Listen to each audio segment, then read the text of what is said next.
dan tinta tanda tangan milik dekan dan rektor, maka antara bukti dan pembanding adalah identik atau berasal dari satu produk yang sama.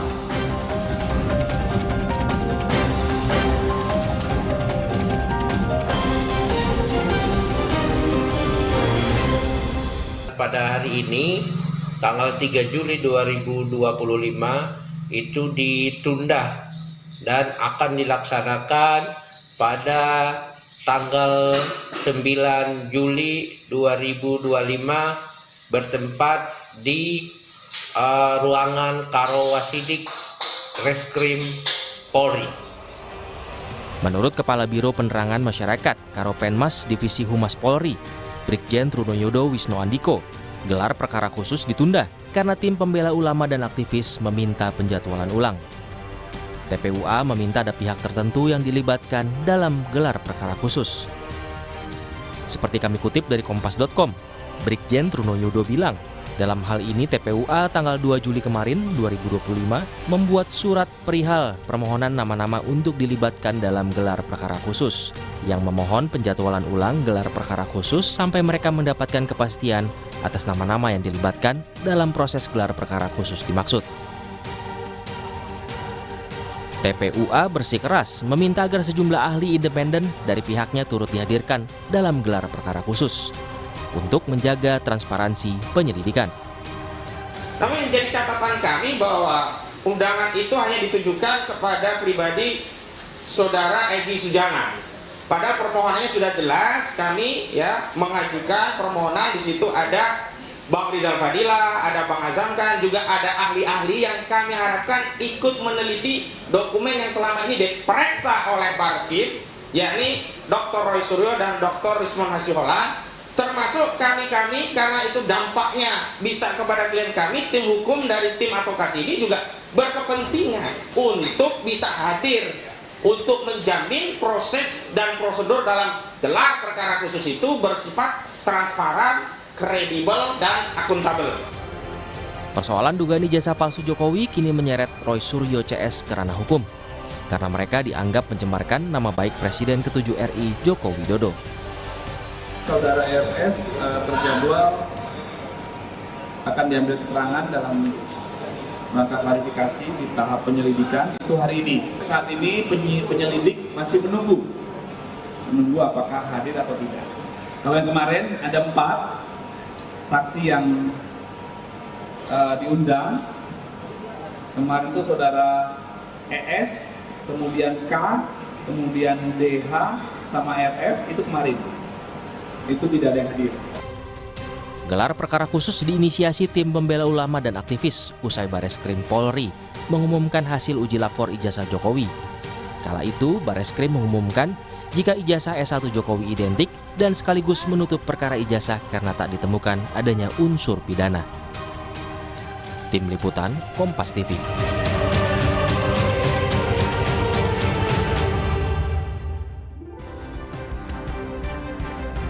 Masih di Sapa Indonesia Malam bersama saya, Friska Karisa. Polisi menunda gelar perkara khusus kasus ijazah Presiden ke-7 RI Joko Widodo. Alasannya, tim pembela aktivis ulama meminta ada pihak-pihak tertentu yang dilibatkan dalam gelar perkara khusus.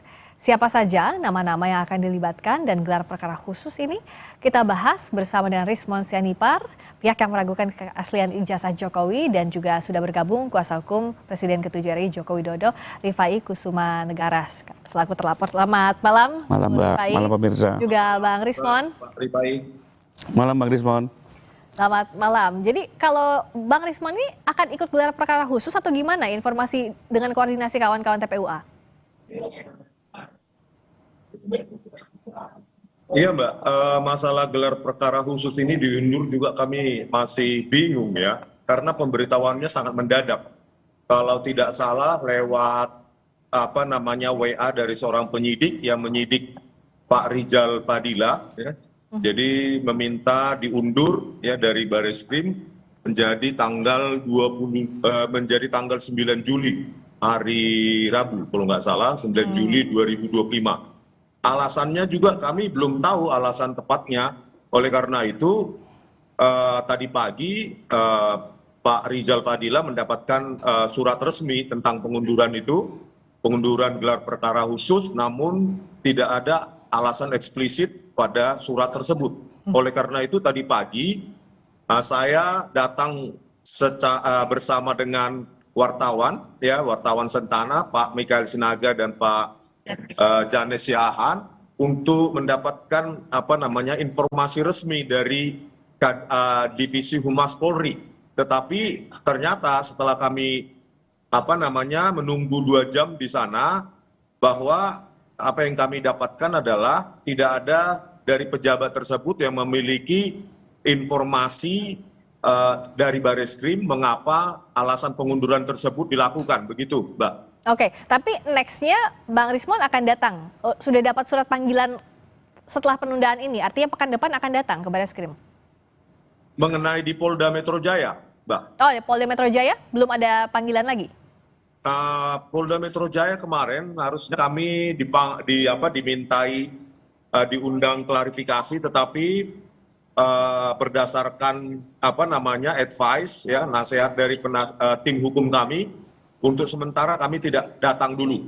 Tetapi kalau untuk gelar perkara khusus, karena itu sangat penting bagi kami untuk mengetahui berkas-berkas apa yang dilakukan forensik, ya, uji forensik, dan bagaimana parameter keluarannya, ya.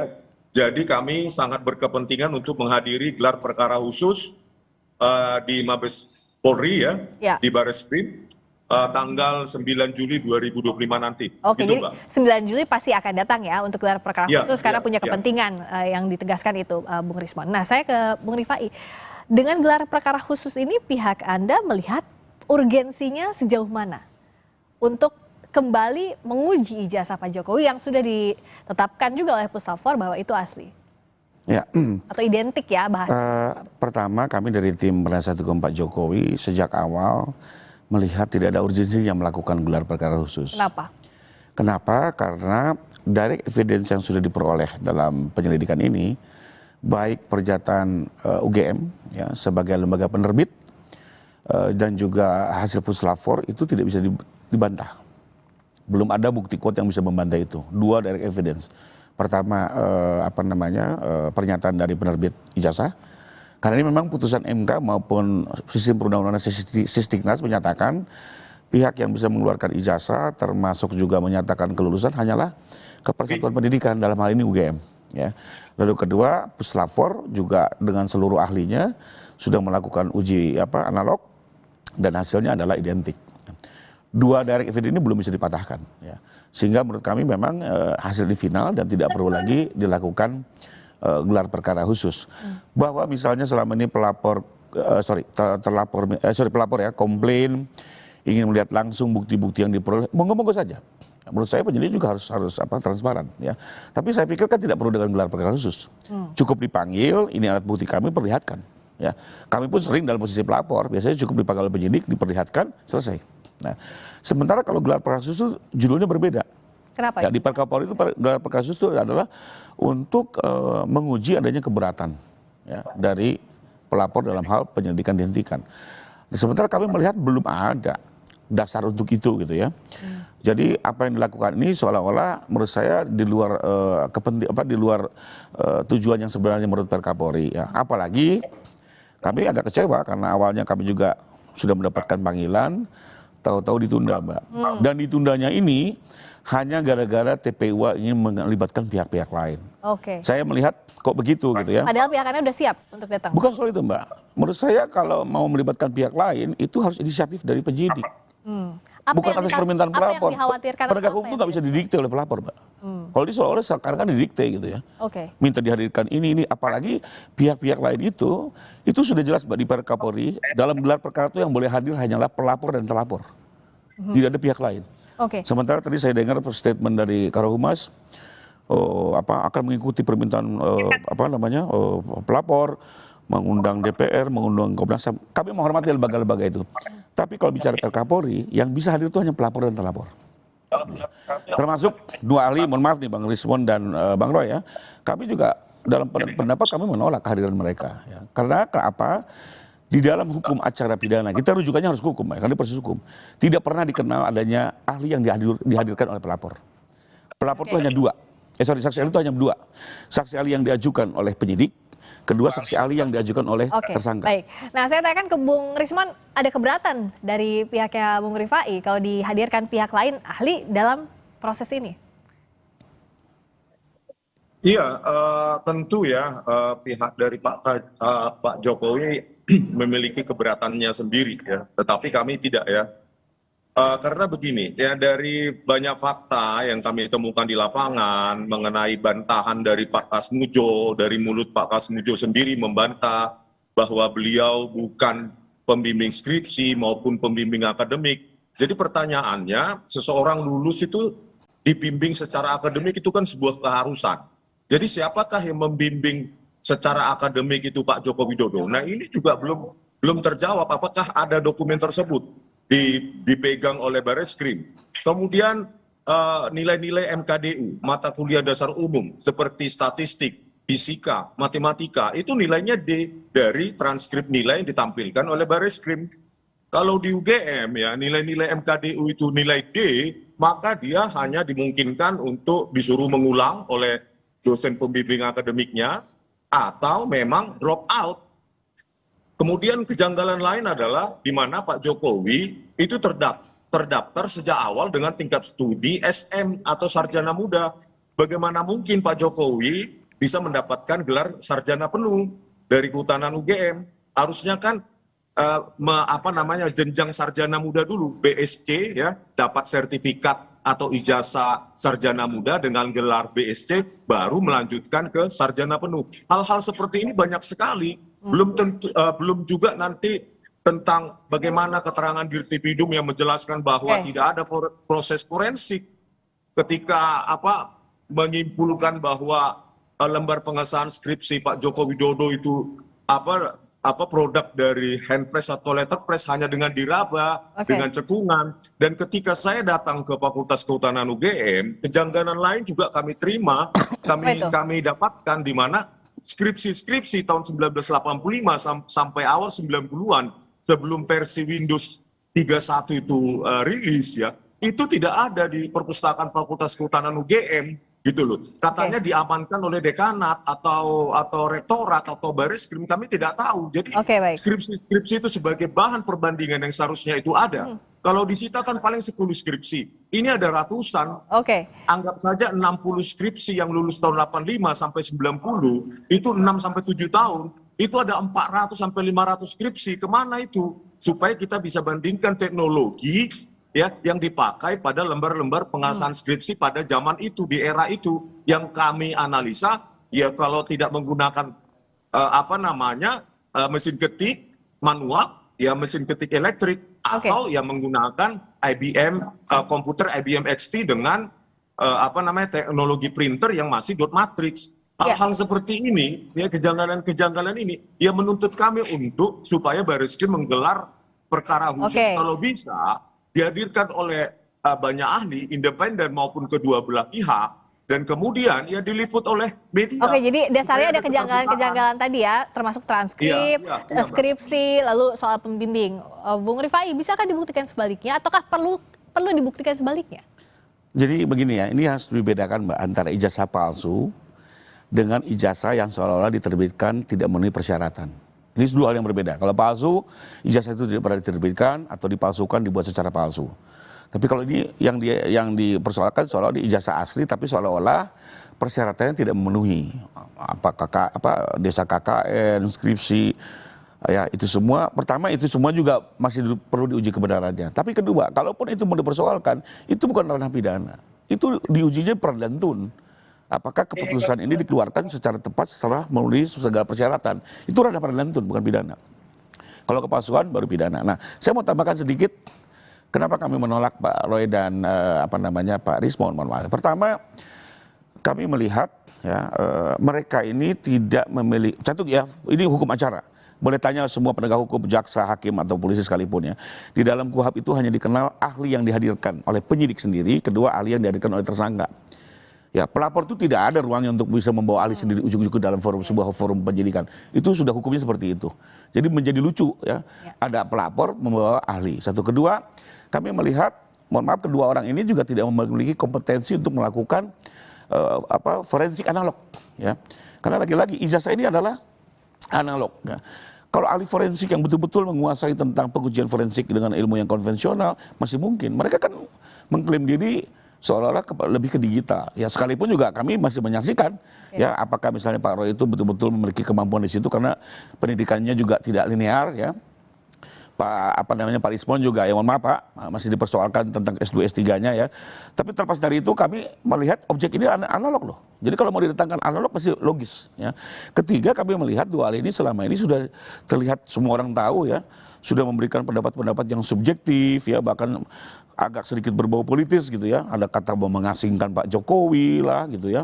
Menurut kami sudah terlalu jauh gitu. Sementara ahli itu di dalam KUHAP ya, di dalam KUHAP aturan mainnya. Dia independen, tidak memiliki kepentingan dan sebatas menilai objek. Ya, jadi sekali lagi kami sih dalam sikap kami menolak kehadiran dua ahli. Termasuk lembaga-lembaga lain ini kalau dihadirkan kami sepanjang itu inisiatif Polri.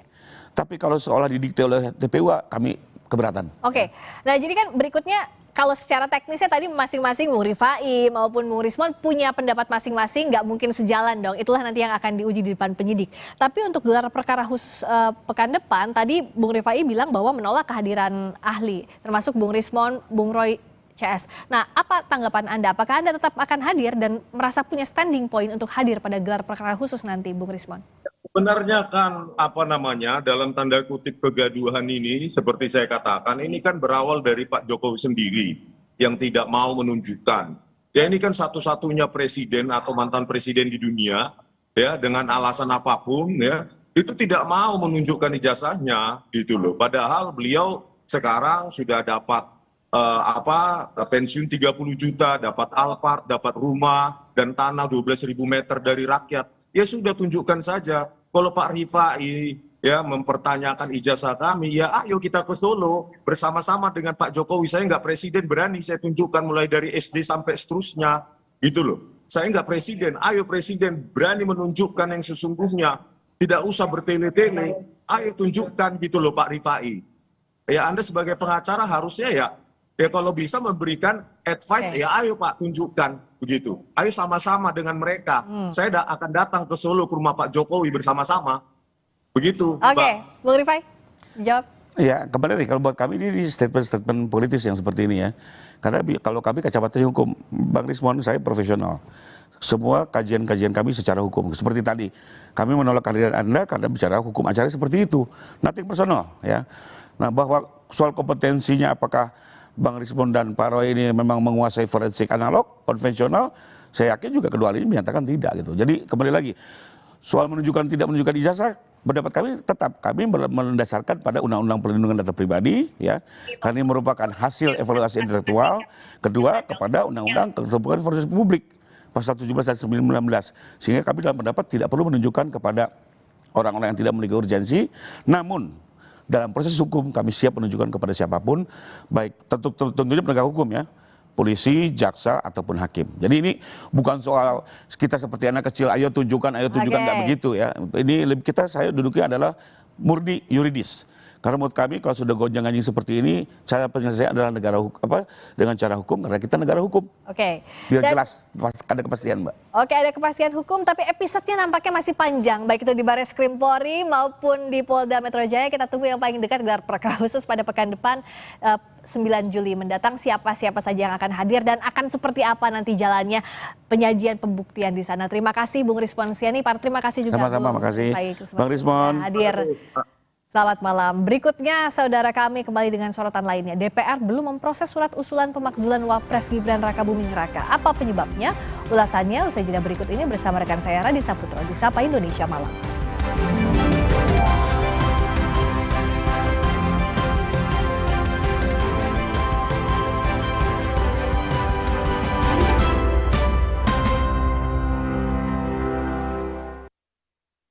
Viva, hadiah miliaran. Cek tutup botolnya. Ada uang tunai, handphone, emas, sampai mobil. Cek tutup botol Aku Viva sekarang.